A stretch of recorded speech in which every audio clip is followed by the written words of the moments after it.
Welcome to a new year, and for a lot of people, a whole lot of new gadgets, or really taking a look at the information that the gadgets they already have are spitting out. So this is for all of you people with Fitbits, Apple Watches, and other trackers that track your heart rate, and you're now thinking, like, what the heck is happening with my heart rate?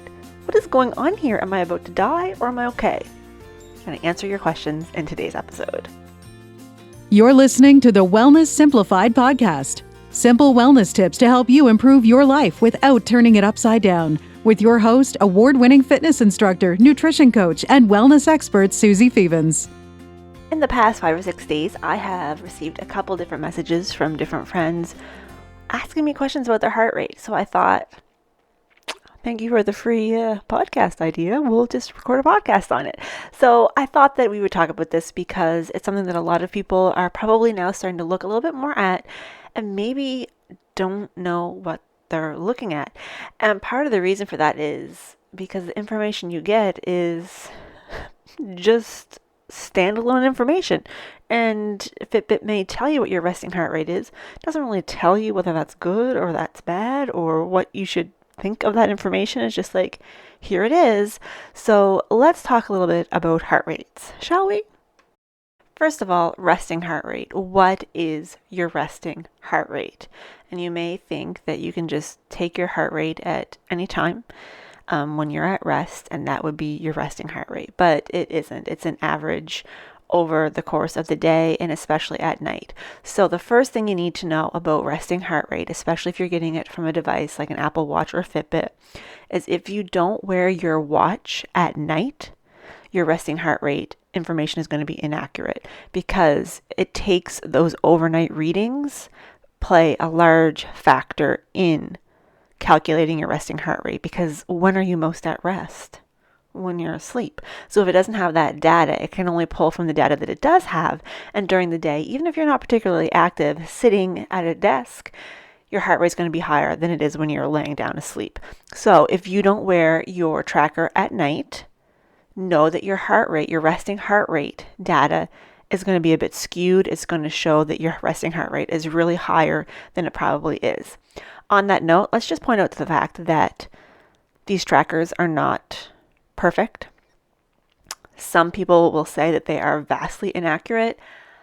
My bestie, she at one point hooked herself up to a heart rate monitor at work because she's a paramedic and compared the heart rate monitor to her Fitbit, and they were pretty accurate. So I think that they are relatively accurate. No, they're not 100%, but nothing is 100%. It does give you some good data points. But if you don't wear your tracker at night, and a lot of people don't, your resting heart rate information is going to be inaccurate, even more so than general, and it's going to be a little bit higher than what it would be otherwise. If you look online at some reputable resources like the American Heart Association, they will tell you that the average resting heart rate is between 60 to 100 beats per minute. Now that is a pretty wide spectrum. When I took my fitness instructor certification course through CamFit Pro, the Canadian Fitness Professionals Association, the average is at that point 72 beats per minute is what on average resting heart rate is for most North Americans. Obviously higher or lower, it's an average, right? So lots of people are going to have higher, lots of people are going to have lower, but in general, 72 was at that time, back in 2007, the average resting heart rate. I would hazard a guess that it is higher now because, well, we've been getting fatter year after year. So I'm guessing it's higher now. But if your resting heart rate is in the low to mid 70s, you, my friend, are perfectly average. So one of the questions I did get this week was, how can I get my resting heart rate lower? The person, I'm not going to name names, the person had a resting heart rate of mid 70s, which totally average, and they're wondering how they can get it lower. And there are ways to get your heart rate lower. You can increase your aerobic capacity, so your heart has to beat fewer times to pump the blood through your body. But if your heart rate is average and you are an active individual, and this person is, then I wouldn't stress yourself out too much about it. My resting heart rate Well, my resting heart rate is a little bit crazy because, well, I tend to overextend myself. And that is not good. So when you overextend yourself, one of two things can happen. At first, my resting heart rate will shoot through the roof and it will jump really high really quickly. And that's when I know I've overdone it and I need to really back off. After a sustained period of that, my heart rate can go super low. So for me, my average heart rate is between 55 and 65. That may seem like a really wide spectrum, but you need to remember that if somebody is in the years of childbirthing, it's going to naturally increase and decrease depending on where you are in your cycle. So generally around ovulation, my resting heart rate will be higher, as well as just before and during my period, my heart rate will be higher, my resting heart rate. And I mean, think about that. That makes sense. So a lot of times that fluctuation is natural throughout the stages of my cycle. If it goes above 63, 64, I know I'm probably doing a little bit too much, and I really should dedicate a few more days to rest. If it's going down to the low 50s and staying there, for me, probably means that I have been into a longer sustained period of stress and my body's just kind of gone into hibernation, which is not necessarily good. Now, that is something that especially happens or happened when I was doing dedicated fat loss cycles. So I was spending a period of 6 or more weeks in a calorie deficit.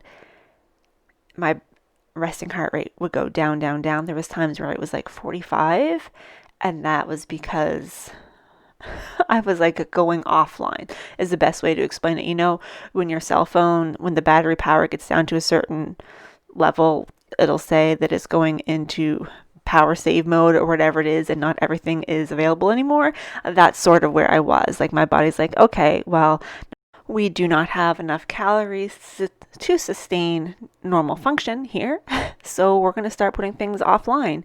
And that's what happens. Anyway, so there's lots of reasons why your heart rate can change around. If you have a few poor nights sleep, your resting heart rate is probably going to be higher. If you are recovering from a really rough workout for a couple days, your resting heart rate will be higher. Again, periods in your cycle is going to change. But in general, you should see a pretty consistent flow in your heart rate of highs and valleys, and your ups and downs may only be a couple beats over the run of a month. Not everybody is going to have such drastic change as I do. I think that that's part because I'm still recovering from burnout, and also because of the nature of my job. I am exercising more frequently than most people. So anyway, resting heart rate, the average is 72 in North America in 2007 at least. So if your heart rate is somewhere in that realm, then that's fine. My husband's tends to be a little higher. His is usually in the 80 range, but you know what? He's pretty healthy too. It's just that he has had some heart conditions and some procedures, so his heart rate is a little bit different than like mine, and that's okay. And I have another friend who has a natural super low heart rate because of another reason. There's lots of different reasons for it. So if you have a heart rate that's low or you have one that's a bit higher, don't necessarily believe that that means that there's something wrong and that you need to change it. Maybe you want to investigate or look into seeing what is causing your heart rate to be where it is. Maybe it is perfectly fine for you, maybe it's not, but just know that the number itself is neither good nor bad unless you have context. Context is everything. So next up, especially for my Fitbit users, there is a newer, it's been out for a year or two, maybe longer, I'm not sure, a metric that is on your Fitbit that is your cardio fitness score. So your cardio fitness score, I don't know the full range of where it goes from poor to excellent, but let me tell you, Fitbit is not impressed with me at all. My cardio fitness score is the 32 to 36 range, which puts me in the average to good category. So, like, I'm not in the same aerobic level of fitness as I was during my running career, but I don't think that it is that much worse.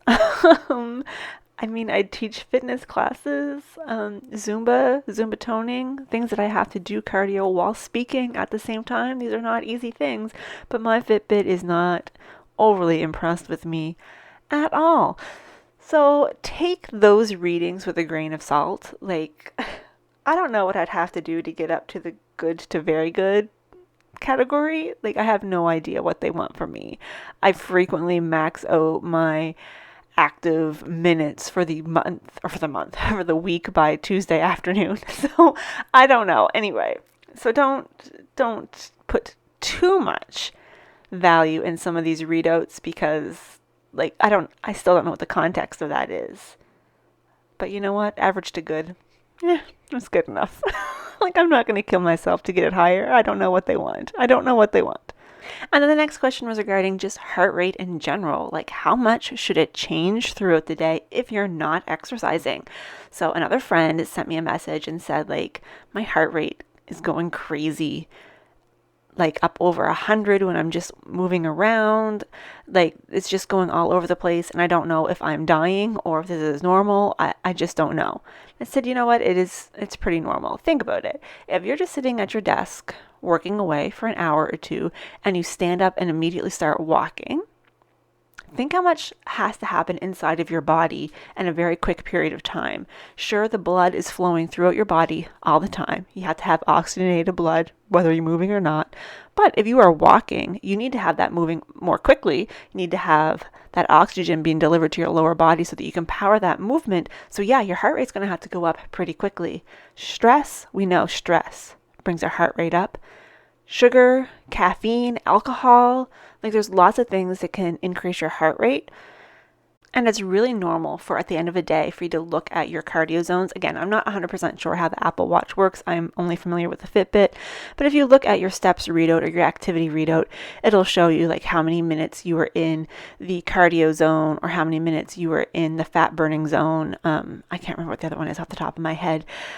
But it's very normal if you had a day where you didn't exercise at all for you to have spent a lot of time in the fat burning zone, like a couple hours. That's perfectly normal. Heartburn. The fat burning zone is just a lower, sustained, increased heart rate. So it's not your resting heart rate. It's not like puffing out on a 5K.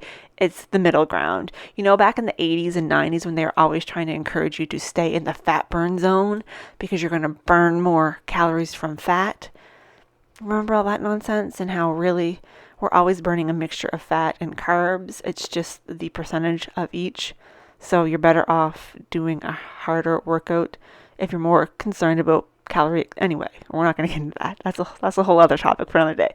But it's very normal for you to spend a lot of time in the fat burn zone because that's just daily life, is just a slightly elevated heart rate, but you're not like busting out the sweat and whatnot. You might even get into the cardio zone a few times without meaning to if you're having to go up and down the stairs a whole bunch of times or hauling in the groceries or doing something physical like that. It's perfectly normal for your heart rate to go up higher.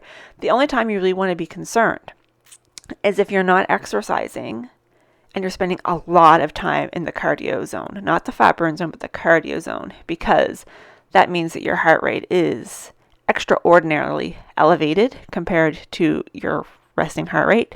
And in that case, like something might be going on. And that reminds me too, talking about resting heart rates, if you are sick, you'll see your resting heart rate shoot right up. Like if you're coming down with a cold and you looked at your heart rate data, you would see a zip right up there. And then if you have a cold and you're taking cold medications, remember that also is going to impact your resting heart rate because a lot of them have caffeine in them, and that is going to impact your resting heart rate for a period of time until it gets out of your system entirely. So if you are sick, you're going to first see your resting heart rate increase, and then as you're treating whatever illness it is, you may see your heart rate stay elevated or elevate even more until you are better and you are no longer taking that medication. And it can take a couple of days for that to come out of your system, which is why, like in the Olympics, the the Olympians have to be extremely careful about what they do and do not take because how it impacts their body. So these are just a few questions and answers that I thought would be useful. As a reminder, your resting heart rate is average if it is anywhere between 60 and 100. And more specifically, according to 2007 CamFit Pro Manual, 72 is the most average of the average heart rates. And then running through some of these other things again really quickly. If you don't wear your tracker overnight, you're missing out on all those data points of what your heart rate is doing during your sleeping hours, and that is going to negatively impact your resting heart rate. If you have a higher resting heart rate than what you think is normal, or a lower resting heart rate, that doesn't necessarily mean there's anything wrong with you. Marathon runners tend to have very low resting heart rates because that is the nature of the beast. Like, they are training to have a heart that can pump blood very efficiently. So there's nothing wrong with that. And my heart rate tends to be a little bit low, but sometimes that's because I've overdone things. Anyway, the next thing to remember is that your heart rate is going to go up and down over the course of the day based on what you're doing. It's perfectly normal to spend a lot of time in the fat burn zone, even if you are not exercising, because that is just a slightly elevated heart rate. Totally normal, and no, that does not mean that you have done a fat burning workout. I'm sorry to tell you, it just means that at that period of time, your body is using more fat than carbs as energy, and that's just normal. When you are doing normal daily activities, that is what happens, is your body uses more fat than carbs. And then when you exercise, you want your body to use more carbs than fat. Okay, so this is we could go into a whole other episode here, but this is why fat and carbohydrates are both essential. Both of them, fat and carbohydrates. You need them both. So don't put too much weight in your Fitbit or Apple Watch data as far as heart rate goes, but it can show you trends. If you are a female of childbearing years, you will probably see it going up and down throughout your cycle. It can be helpful as a predictor of when your next period is going to start if you get used to looking at those. And also, if you're getting sick or maybe overdoing it or haven't slept well, that's going to increase your resting heart rate. And if you're taking cold medications or something that has caffeine in it or something of that nature, that will also really impact your resting heart rate. So there's lots of other things we could say about this, but I think that is a good starting point. If you have any questions, please let me know. You can tag me on Instagram or Twitter at Susie Confesses. You can find me on Facebook at facebook.com/Confessions of a Fitness Instructor. My blog, of course, confessionsofaFitnessInstructor.com. And if you would like to learn more about my virtual wellness studio, fitness studio, you can go to welluniversity.ca and get all the details there. There's both free and paid programs, something for everybody. So thank you so much for listening. And if you have any comments or questions about this episode or any other episode, let me know. And I will talk to you next week.